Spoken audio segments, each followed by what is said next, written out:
Autrefois, Dieu a parlé à nos ancêtres à de nombreuses reprises et de bien des manières par les prophètes. Hébreux chapitre 1, mais dans ces jours qui sont les derniers, il nous a parlé par le Fils qu'il a établi héritier de toutes choses et par qui il a aussi fait l'univers. Le Fils est le rayonnement de la gloire de Dieu et l'empreinte exacte de sa substance. Il soutient toutes choses par sa parole puissante. Après avoir accompli la purification des péchés, il s'est assis à la droite de la majesté dans les cieux. C'est ainsi qu'il est devenu d'autant supérieur aux anges que le nom qu'il a reçu en héritage est plus excellent que le leur. Auquel des anges, Dieu hâté, il jamais dit « Tu es mon fils, aujourd'hui je t'ai engendré » ou encore « Moi, je serai pour lui un père et lui sera pour moi un fils ». Et encore, lorsqu'il introduit le premier-né dans le monde, il dit que tous les anges de Dieu l'adorent. En parlant des anges, il dit il fait de ses anges des esprits et de ses serviteurs une flamme de feu. Mais au sujet du Fils, il dit ton trône, ô Dieu, subsiste pour l'éternité des éternités, et le sceptre de la justice sera le sceptre de ton royaume. Tu as aimé la justice et haï l'iniquité, c'est pourquoi, ô Dieu, ton Dieu t'a oint d'une huile d'allégresse au-dessus de tes compagnons. Il dit encore, au commencement, Seigneur, tu as fondé la terre, et les cieux sont l'œuvre de tes mains. Eux périront, mais toi tu demeures. Ils s'useront tous comme un vêtement. Tu les rouleras comme un manteau, comme un habit, ils seront changés. Et toi tu es le même, et tes années ne s'achèveront jamais. Auquel des anges a-t-il jamais dit « Assieds-toi à ma droite, jusqu'à ce que j'aie fait de tes ennemis l'escabeau de tes pieds. » Tous les anges ne sont-ils pas des esprits au service de Dieu, envoyés pour exercer un ministère en faveur de ceux qui doivent hériter du salut? Hébreux chapitre 2, c'est pourquoi nous devons nous attacher avec d'autant plus de force aux vérités que nous avons entendues, de peur que nous ne soyons entraînés loin d'elles.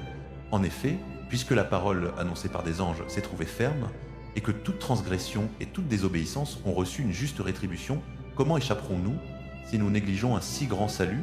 Que ce salut, annoncé d'abord par le Seigneur, nous a été confirmé par ceux qui l'ont entendu. Dieu y a ajouté son témoignage par des signes, des prodiges, des miracles variés, et par les dons du Saint-Esprit distribués selon sa volonté. Ce n'est pas aux anges qu'il a soumis le monde à venir dont nous parlons, mais quelqu'un a rendu quelque part ce témoignage. Qu'est-ce que l'homme pour que tu te souviennes de lui, ou le Fils de l'homme pour que tu prennes soin de lui? Tu l'as abaissé pour un peu de temps au-dessous des anges, tu l'as couronné de gloire et d'honneur, tu as mis toutes choses sous ses pieds. En lui soumettant toutes choses, Dieu n'a rien laissé qui ne lui soit soumis. Or, pour le moment, nous ne voyons pas encore que toutes choses lui soient soumises. Mais celui qui a été abaissé pour un peu de temps au-dessous des anges, Jésus, nous le voyons couronné de gloire et d'honneur à cause de la mort qu'il a soufferte, afin que par la grâce de Dieu, il goûte la mort pour tous. Car c'était le bon ordre que celui pour qui et par qui sont toutes choses, voulant conduire à la gloire beaucoup de fils, rende parfait par la souffrance l'auteur de leur salut. En effet, celui qui sanctifie et ceux qui sont sanctifiés ont tous une même origine. C'est pourquoi il n'a pas honte de les appeler frères lorsqu'il dit « J'annoncerai ton nom à mes frères ». Au milieu de l'assemblée, je te chanterai, et encore. Je mettrai ma confiance en lui, et encore. Me voici, moi et les enfants que Dieu m'a donnés. Puis donc que les enfants ont en commun la chair et le sang, lui aussi pareillement y a participé, afin de détruire par sa mort celui qui avait l'empire de la mort, c'est-à-dire le diable, et de délivrer tous ceux qui, par crainte de la mort, étaient toute leur vie assujettis à la servitude. Car assurément, ce n'est pas des anges qui viennent en aide, mais c'est la descendance d'Abraham. C'est pourquoi il a dû devenir en tout semblable à ses frères, afin d'être un souverain sacrificateur miséricordieux et fidèle dans le service de Dieu, pour faire l'expiation des péchés du peuple. Car, du fait qu'il a souffert lui-même en étant tenté, il peut secourir ceux qui sont tentés. Hébreux chapitre 3. C'est pourquoi, frères saints, Hébreux chapitre 3, frères et sœurs qui participez à l'appel céleste, portez vos regards sur Jésus, que nous reconnaissons comme notre apôtre et grand prêtre. Il a été fidèle à celui qui l'a établi, tout comme Moïse l'a été dans toute la maison de Dieu. Jésus a été jugé digne d'une gloire plus grande que Moïse, de même que celui qui construit une maison a plus d'honneur que la maison elle-même. Car toute maison est construite par quelqu'un, mais c'est Dieu qui a construit toute chose. Moïse a été fidèle comme serviteur dans toute la maison de Dieu pour rendre témoignage à ce qui serait annoncé plus tard, mais Christ est fidèle comme fils à la tête de la maison de Dieu. Et cette maison, c'est nous, pourvu que nous retenions fermement jusqu'à la fin la confiance et l'espérance dont nous nous glorifions. C'est pourquoi, comme le dit l'Esprit Saint, aujourd'hui, si vous entendez sa voix, n'endurcissez pas vos cœurs, comme lors de la révolte, au jour de la tentation dans le désert, où vos pères m'ont tenté et éprouvé, bien qu'ils aient vu mes œuvres pendant 40 ans. C'est pourquoi je fus irrité contre cette génération, et je dis, leur cœur s'égare toujours, ils n'ont pas connu mes voies. Aussi ai-je juré dans ma colère, ils n'entreront jamais dans mon repos.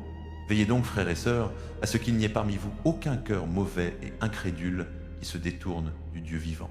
Au contraire, encouragez-vous les uns les autres chaque jour, tant que dure cet aujourd'hui, afin qu'aucun de vous ne s'endurcisse par la séduction du péché. Car nous sommes devenus participants de Christ, pourvu que nous retenions fermement jusqu'à la fin la confiance que nous avions au commencement. Comme il vient d'être dit, aujourd'hui, si vous entendez sa voix, n'endurcissez pas vos cœurs comme lors de la révolte. Qui sont ceux qui, ayant entendu, se sont révoltés? N'est-ce pas tous ceux que Moïse avait fait sortir d'Égypte et contre qui Dieu s'est-il irrité pendant 40 ans? N'est-ce pas contre ceux qui avaient péché et dont les corps sont tombés dans le désert, et à qui a-t-il juré qu'il n'entrerait jamais dans son repos, sinon à ceux qui avaient désobéi? Ainsi nous voyons qu'ils ne purent y entrer à cause de leur incrédulité. Hébreux chapitre 4. Craignons donc, tant que la promesse d'entrer dans son repos subsiste, qu'aucun de vous ne semble être resté en arrière. Car nous aussi nous avons reçu la bonne nouvelle comme eux, mais la parole qu'ils entendirent ne leur servit à rien, parce qu'elle ne fut pas unie à la foi chez ceux qui l'entendirent. Pour nous qui avons cru, nous entrons dans le repos selon qu'il a dit « Aussi ai-je juré dans ma colère, ils n'entreront jamais dans mon repos, bien que ses œuvres aient été achevées depuis la fondation du monde. » Car il a parlé quelque part du 7e jour en ces termes, et le 7e jour, Dieu se reposa de toutes ses œuvres. Et dans ce passage encore, ils n'entreront jamais dans mon repos. Puis donc qu'il reste encore à certains d'y entrer, et que ceux qui avaient reçu les premiers la bonne nouvelle n'y sont pas entrés à cause de leur désobéissance, Dieu fixe de nouveau un jour, un aujourd'hui, en disant bien longtemps après, par David, comme il a été déjà cité, « Aujourd'hui, si vous entendez sa voix, n'endurcissez pas vos cœurs, car si Josué leur avait donné le repos, Dieu n'aurait pas parlé plus tard d'un autre jour. Il reste donc un repos sabbatique pour le peuple de Dieu, car celui qui entre dans le repos de Dieu se repose de ses œuvres, comme Dieu s'est reposé des siennes. Efforçons-nous donc d'entrer dans ce repos, afin que personne ne tombe dans le même exemple de désobéissance. Car la parole de Dieu est vivante et efficace, plus tranchante qu'une épée quelconque à deux tranchants. Elle pénètre jusqu'à partager âme et esprit, jointure et moelle. Elle juge des sentiments et des pensées du cœur. Aucune créature n'est cachée devant lui, mais tout est à nu et à découvert aux yeux de celui à qui nous devons rendre compte. Ainsi, puisque nous avons un grand prêtre éminent qui a traversé les cieux, Jésus le Fils de Dieu, tenons ferme la profession de foi. Car nous n'avons pas un grand prêtre incapable de compatir à nos faiblesses. Au contraire, il a été tenté en toutes choses comme nous, sans commettre de péché. Approchons-nous donc avec assurance du trône de la grâce, afin d'obtenir miséricorde et de trouver grâce pour être secouru au moment opportun.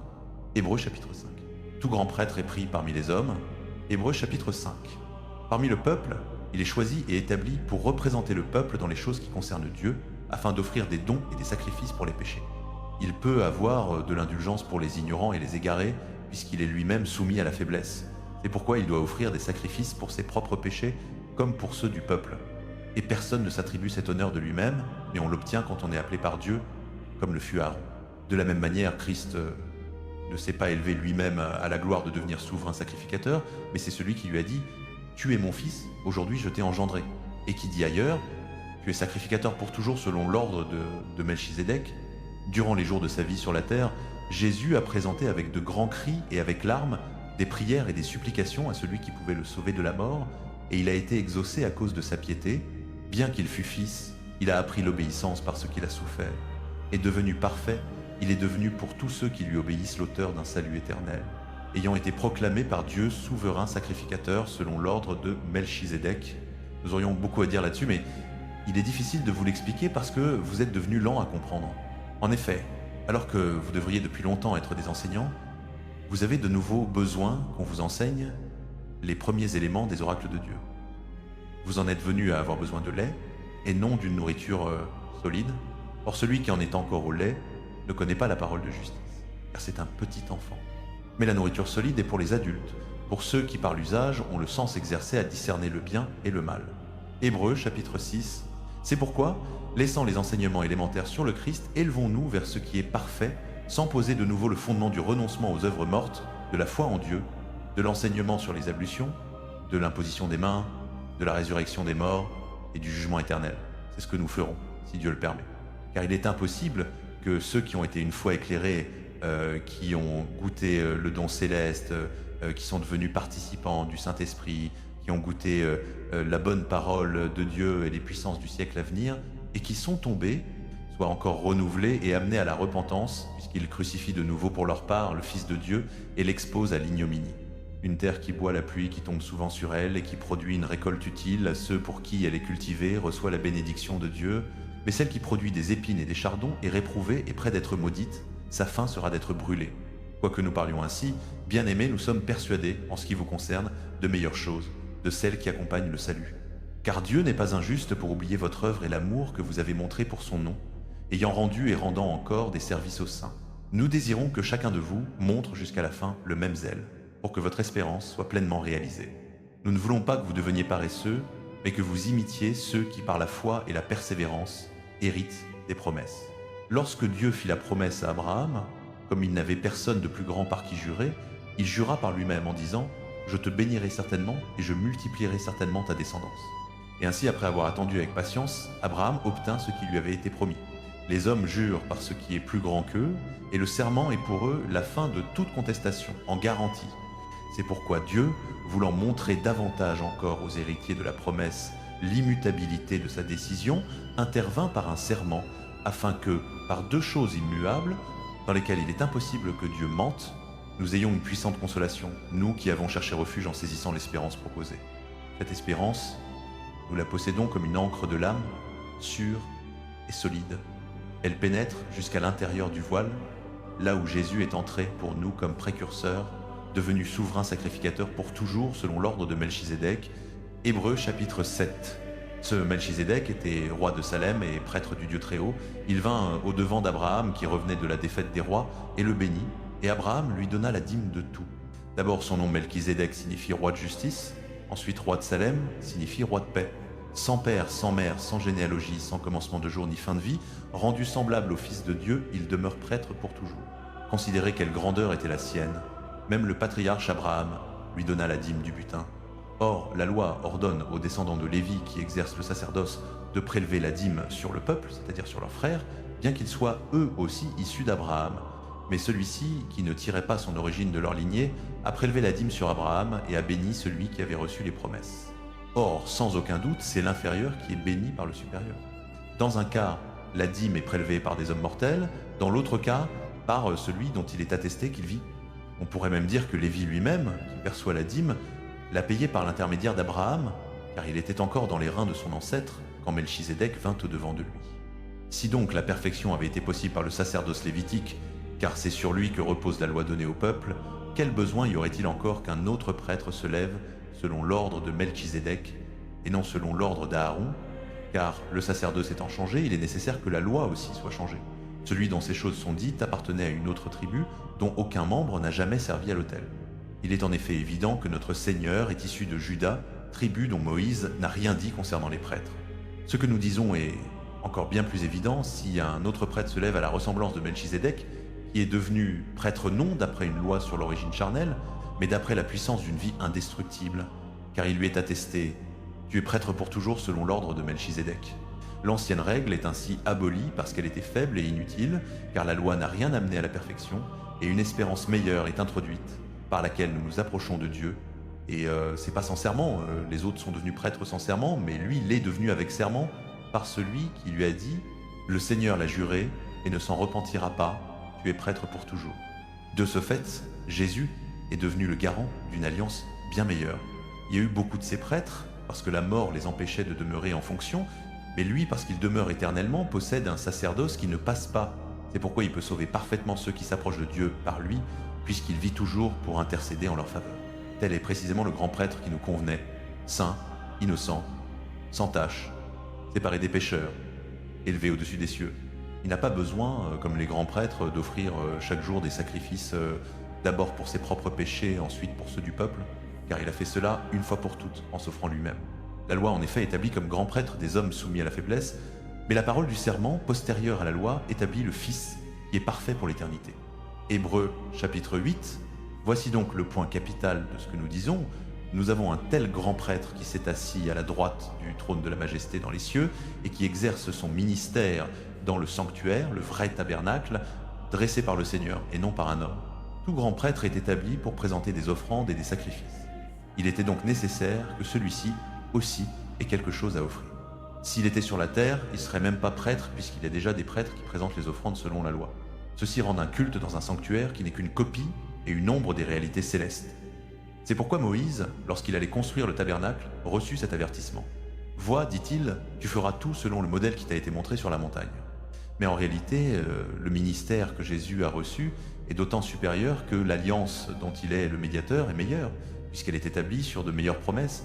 Si la première alliance avait été irréprochable, il n'y aurait pas eu lieu d'en chercher une seconde.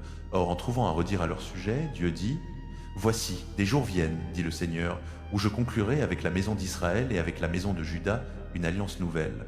Elle ne sera pas comme l'alliance que j'ai faite avec leur père le jour où je les ai pris par la main pour les faire sortir du pays d'Égypte, car ils n'ont pas persévéré dans mon alliance, et moi je les ai délaissés, dit le Seigneur.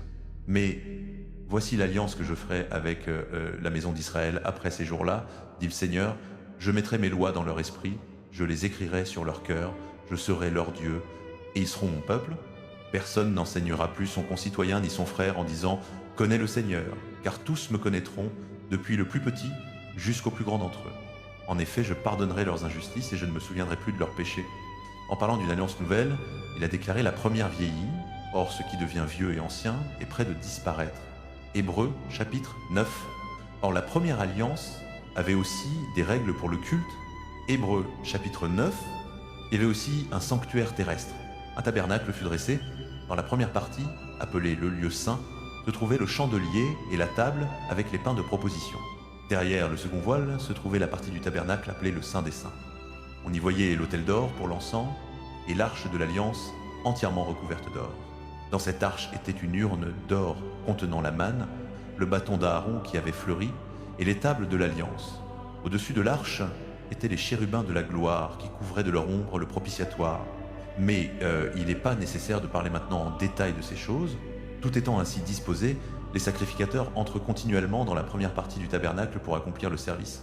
Mais dans la seconde, le souverain sacrificateur seul entre une fois par an, non sans y porter du sang qu'il offre pour lui-même et pour les péchés commis par ignorance du peuple. Le Saint-Esprit montrait par là que le chemin du lieu très saint n'était pas encore manifesté, tant que le premier tabernacle subsistait encore.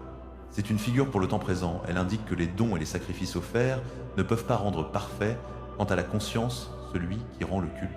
Il ne s'agit que de nourriture, de boissons, de diverses ablutions, d'ordonnances charnelles imposées jusqu'au temps de la Réforme. Mais Christ, venu comme souverain sacrificateur des biens à venir, ayant traversé un tabernacle plus grand et plus parfait qui n'a pas été fait de main d'homme, c'est-à-dire qui n'appartient pas à cette création, est entré une fois pour toutes dans le lieu très saint, non avec le sang des boucs et des veaux, mais avec son propre sang, ayant obtenu une rédemption éternelle. Car si le sang des taureaux et des boucs et la cendre d'une génisse on répand sur ceux qui sont souillés, les sanctifie quant à la pureté de la chair, combien plus le sang de Christ, qui, par l'Esprit éternel, s'est offert lui-même sans tache à Dieu, purifiera-t-il votre conscience des œuvres mortes, afin que vous serviez le Dieu vivant. C'est pour cela qu'il est le médiateur d'une nouvelle alliance, afin que, la mort étant intervenue pour le rachat des transgressions commises sous la première alliance, ceux qui ont été appelés reçoivent l'héritage éternel qui leur a été promis. Car là où il y a un testament, il est nécessaire que la mort du testateur soit constatée.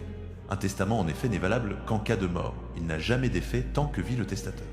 Voilà pourquoi même la première alliance n'a pas été inaugurée sans du sang. Lorsque Moïse eut promulgué tous les commandements de la loi à tout le peuple, il prit le sang des veaux avec de l'eau, de la laine écarlate et de l'hysope, et en aspergea le livre lui-même et tout le peuple, en disant « Ceci est le sang de l'alliance que Dieu a ordonné pour vous. » Il aspergea de même avec le sang le tabernacle et tous les ustensiles du culte, et presque tout, d'après la loi, est purifié avec du sang. Et sans effusion de sang, il n'y a pas de pardon. Il était donc nécessaire que les copies des choses qui sont dans les cieux fussent purifiées par ces sacrifices, mais que les choses célestes elles-mêmes le fussent par des sacrifices supérieurs. Car Christ n'est pas entré dans un sanctuaire fait de main d'homme, simple copie du véritable, mais dans le ciel même, afin de comparaître maintenant pour nous devant la face de Dieu. Et c'est pas pour s'offrir lui-même plusieurs fois qu'il y est entré, comme le souverain sacrificateur entre chaque année dans le sanctuaire avec du sang étranger, sinon il aurait dû souffrir plusieurs fois depuis la fondation du monde.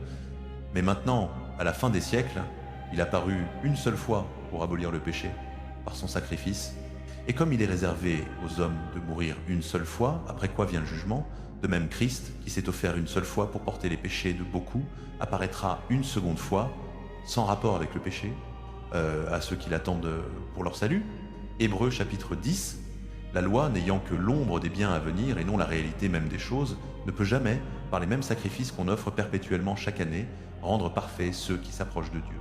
Autrement, n'aurait-on pas cessé de les offrir, puisque ceux qui rendent le culte, une fois purifiés, n'auraient plus aucune conscience de péché. Mais dans ces sacrifices, il y a chaque année un rappel des péchés, car il est impossible que le sang des taureaux et des boucs ôte les péchés. C'est pourquoi Christ, entrant dans le monde, dit « Tu n'as voulu ni sacrifice ni offrande, mais tu m'as formé un corps, tu n'as agréé ni holocauste ni sacrifice pour le péché.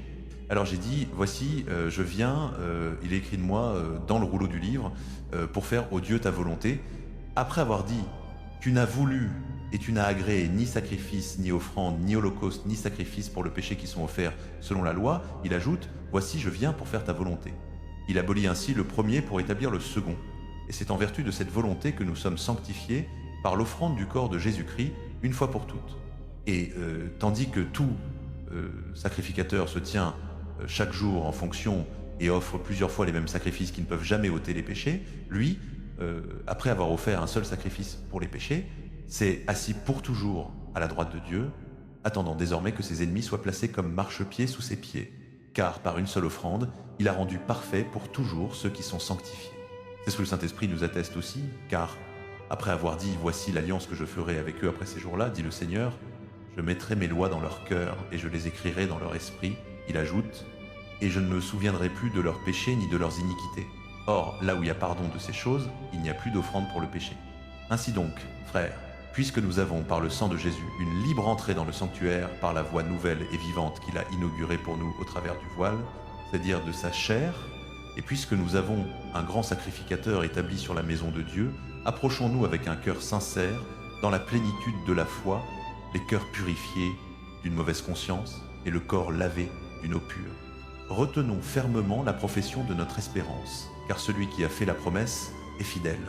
Veillons les uns sur les autres pour nous exciter à l'amour et aux bonnes œuvres, sans abandonner nos assemblées, comme c'est la coutume de quelques-uns, mais nous exhortant d'autant plus que vous voyez s'approcher le jour. Car si nous péchons volontairement après avoir reçu la connaissance de la vérité, il ne reste plus de sacrifice pour les péchés, mais une attente terrible du jugement et l'ardeur d'un feu qui dévorera les rebelles. Celui qui a violé la loi de Moïse meurt sans miséricorde, sur la déposition de 2 ou 3 témoins. De quel pire châtiment pensez-vous que sera jugé digne celui qui aura foulé aux pieds le Fils de Dieu, qui aura tenu pour profane le sang de l'alliance par lequel il a été sanctifié, et qui aura outragé l'Esprit de la grâce? Car nous connaissons celui qui a dit « À moi la vengeance, c'est moi qui rétribuerai, et encore, le Seigneur jugera son peuple. » Il est terrible de tomber entre les mains du Dieu vivant. Rappelez-vous ces premiers jours où, après avoir été éclairés, vous avez soutenu un grand combat au milieu des souffrances, tantôt exposés publiquement aux opprobres et aux tribulations, tantôt prenant part à ceux qui étaient ainsi traités. En effet, vous avez eu de la compassion pour les prisonniers, et vous avez accepté avec joie qu'on ravisse vos biens, sachant que vous avez des biens meilleurs et qui durent toujours. N'abandonnez donc pas votre assurance, qui a une grande rémunération, car vous avez besoin de persévérance, afin qu'après avoir accompli la volonté de Dieu, vous obteniez ce qui vous est promis. Encore un peu, un tout petit peu de temps, et celui qui doit venir viendra, il ne tardera pas. Et mon juste vivra par la foi, mais s'il se retire, mon âme n'aura pas de plaisir en lui. Pour nous, nous ne sommes pas de ceux qui se retirent pour leur perdition, mais de ceux qui ont la foi pour le salut de leur âme. Hébreux chapitre 11. Or la foi est une ferme assurance des choses qu'on espère, une démonstration de celles qu'on ne voit pas. Hébreux chapitre 11. Or la foi est une ferme assurance des choses qu'on espère, une démonstration de celles qu'on ne voit pas.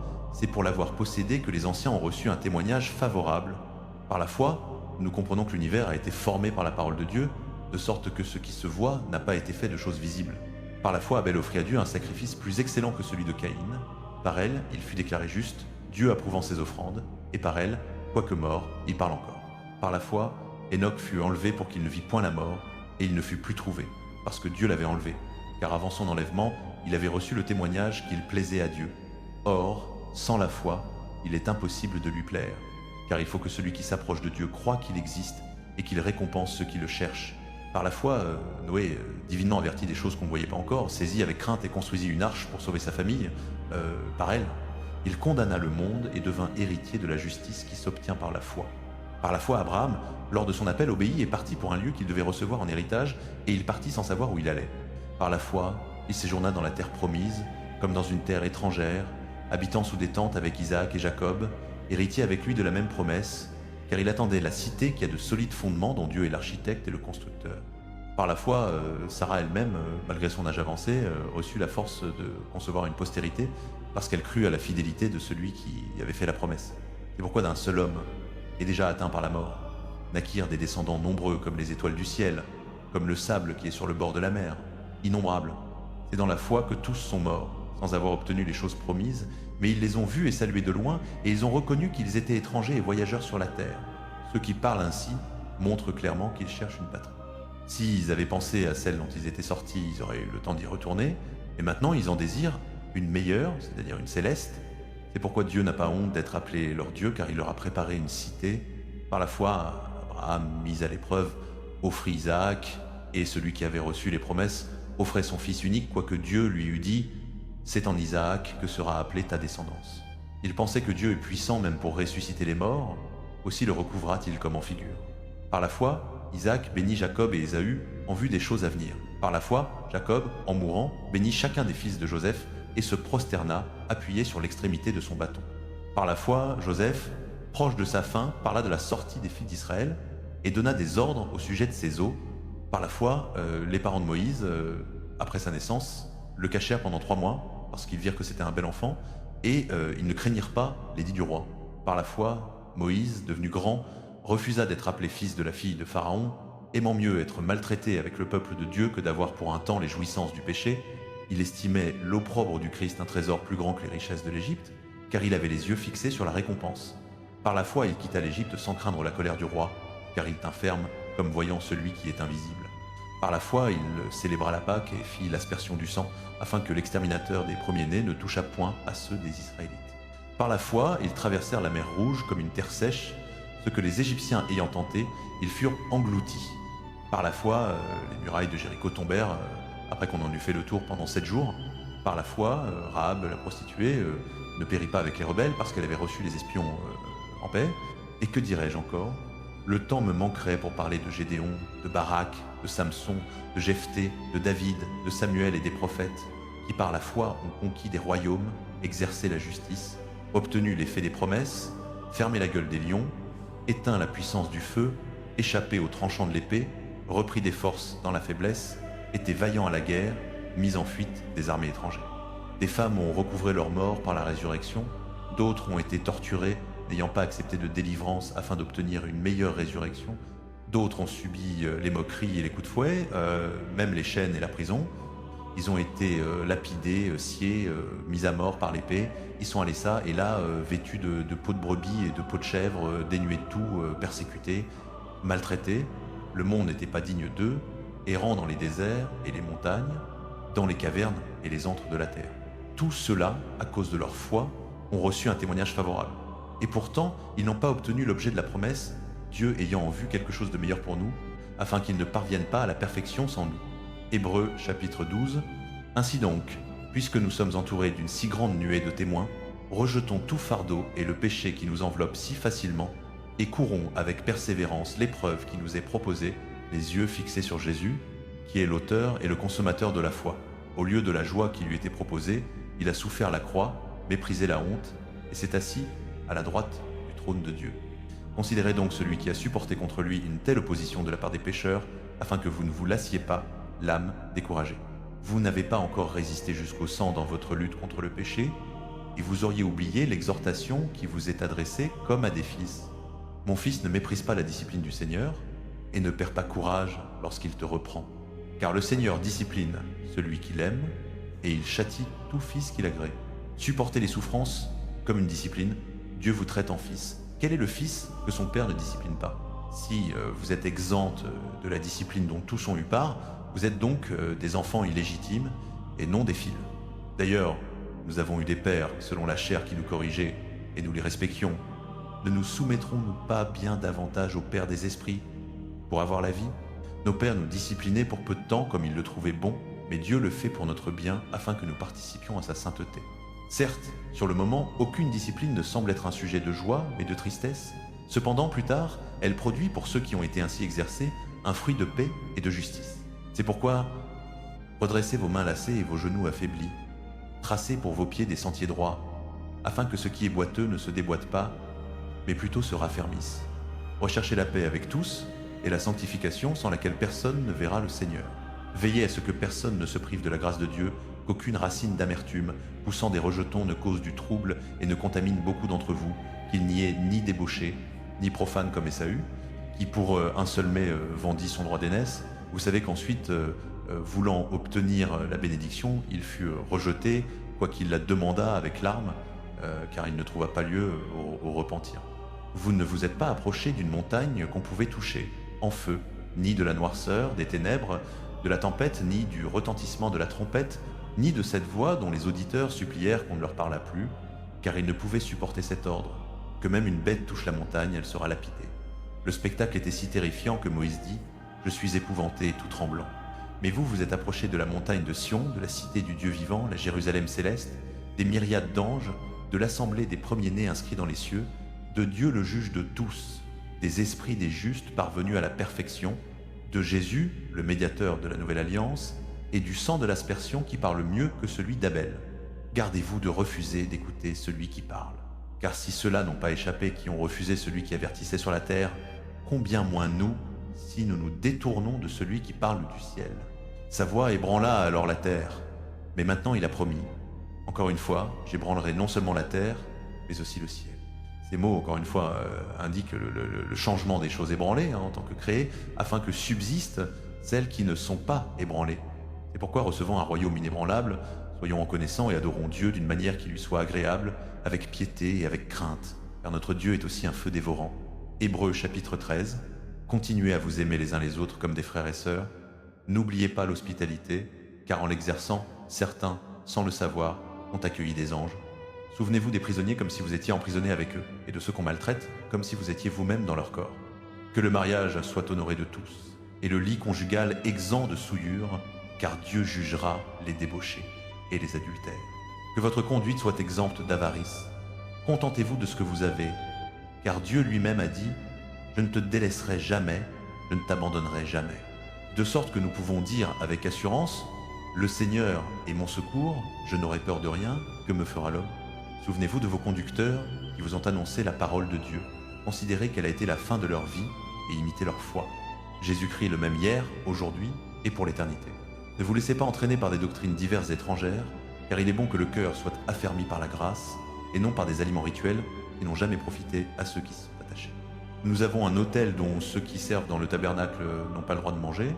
En effet, les animaux dont le sang est porté par le grand prêtre dans le sanctuaire comme sacrifice pour le péché ont leur corps brûlé hors du camp.